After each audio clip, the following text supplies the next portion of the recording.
ডাকসু নির্বাচনে একটানা ভোট গ্রহণ শেষে চলছে গণনা। শিক্ষার্থীরা অধীর আগ্রহে অপেক্ষা করছেন নতুন নেতৃত্বের।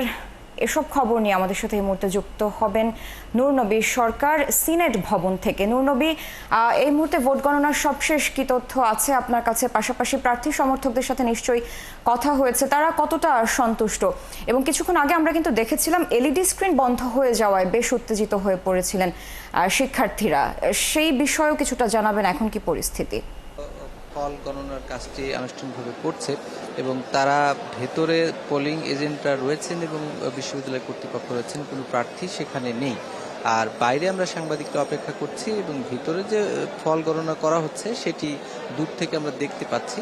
তারা যেটি করেছে এবং যা দেখানো হচ্ছে, এতে করে আসলে সাংবাদিকরা সেটি দেখে খুব বেশি মানে অনুমান করতে পারবে না এখানে সুষ্ঠু হচ্ছে নাকি সুষ্ঠু হচ্ছে না ভোট গ্রহণটি, যেহেতু তারা যেটা বলবে এবং দূর থেকে যা দেখা যাচ্ছে সেটি দিয়ে অনুমান করা খুব কঠিন।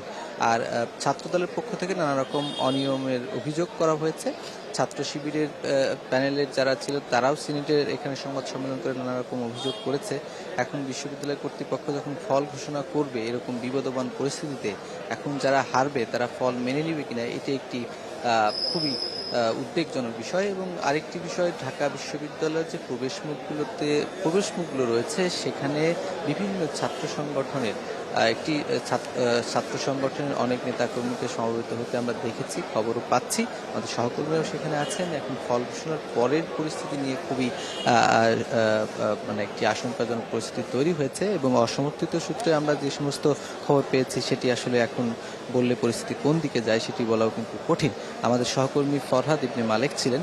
ফল গণনা করতে এত সময় লাগছে কেন? 4টায় ভোট হলো, এখন 8টা বাজে।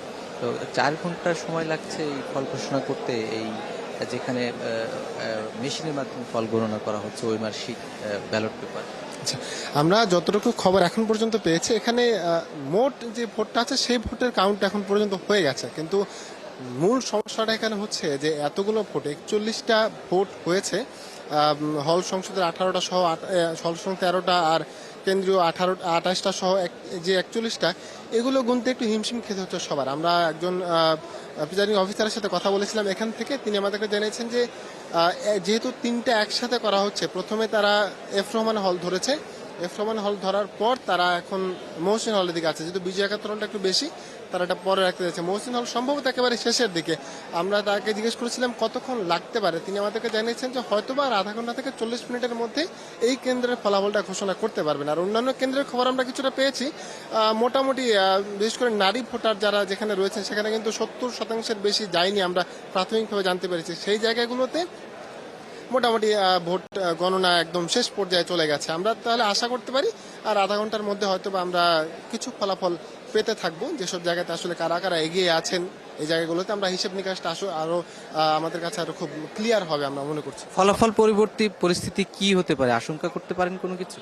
আমরা এখন পর্যন্ত যতগুলো অবস্থা দেখলাম যে একের পর এক পাল্টাপাল্টা অভিযোগ চলছে। ছাত্রদল অভিযোগ করেছে যে ঐক্যবদ্ধ শিক্ষার্থী জোটের যে প্যানেল, অর্থাৎ শিবির সমর্থিত যে প্যানেলটা, তাদেরকে আলাদা সুবিধা দেওয়া হয়েছে বিভিন্ন জায়গাতে, কেন্দ্রে সেখানে ব্যালট পেপার ছাপিয়ে টিক চিহ্ন দিয়ে দেওয়া হয়েছে, ক্রস চিহ্ন দিয়ে দেওয়া হয়েছে, এই অভিযোগ করা হয়েছে। আবার বিভিন্ন জায়গাতে ভোট গণনার সময় সাদিক কায়েম, এস এম ফরহাদ সহ মহিউদ্দিন এজিএস প্রার্থী যারা, তারা প্রবেশ করে গিয়েছেন। আবার ছাত্রদলের প্রার্থীদেরকে প্রবেশ করতে দেওয়া হয়নি, গেটের সামনে অনেকক্ষণ তারা দাঁড়িয়ে রয়েছিলেন, তারা এরকম অভিযোগ করেছেন। আবার শিবির আমাদের কাছে অভিযোগ করেছে যে ছাত্রদল সমর্থিত যারা হচ্ছে তাদেরকে প্রশাসন আলাদা ধরনের সুবিধা দিচ্ছে। পাল্টাপাল্টি যে অভিযোগগুলো চলছে, বাকচাষ কিন্তু আবার তারা অভিযোগ করছে এই সব সংগঠনগুলোর বিরুদ্ধে। তো একটা গুমট পরিস্থিতি, এই গুমট পরিস্থিতিতে আমরা মনে করছি যে একটা বড় রকমের অপ্রীতিকর ঘটনা ঘটতে পারে। আমাদের ধারণা, আমাদের সাংবাদিক আমরা যারা রয়েছে এবং ক্যাম্পাসের পরিস্থিতি বা ছাত্রছাত্রী যারা রয়েছে তাদের সাথে কথা বলে আমাদের এই জিনিসগুলো মনে হয়েছে। ফরহাদ, আপনাকে ধন্যবাদ। তবে এখন পর্যন্ত যেরকম পরিস্থিতি দেখছি, আইন শৃঙ্খলা পরিস্থিতির যারা দায়িত্বে আছেন তাদেরকে আরো সতর্ক হতে হবে এবং সম্ভবত বাড়ানো প্রয়োজন হতে পারে, কারণ এরকম আলামত আমরা পাচ্ছি এবং অসমর্থিত সূত্র যেটা বলা হচ্ছে, শিবির সমর্থিত প্যানেল হয়তোবা জয়লাভ করে থাকতে পারে, এটি অসমর্থিত সূত্র। তো এখন দেখা যাক আনুষ্ঠানিক ফলাফল যখন আসে তখন হয়তোবা আমরা তো জানতেই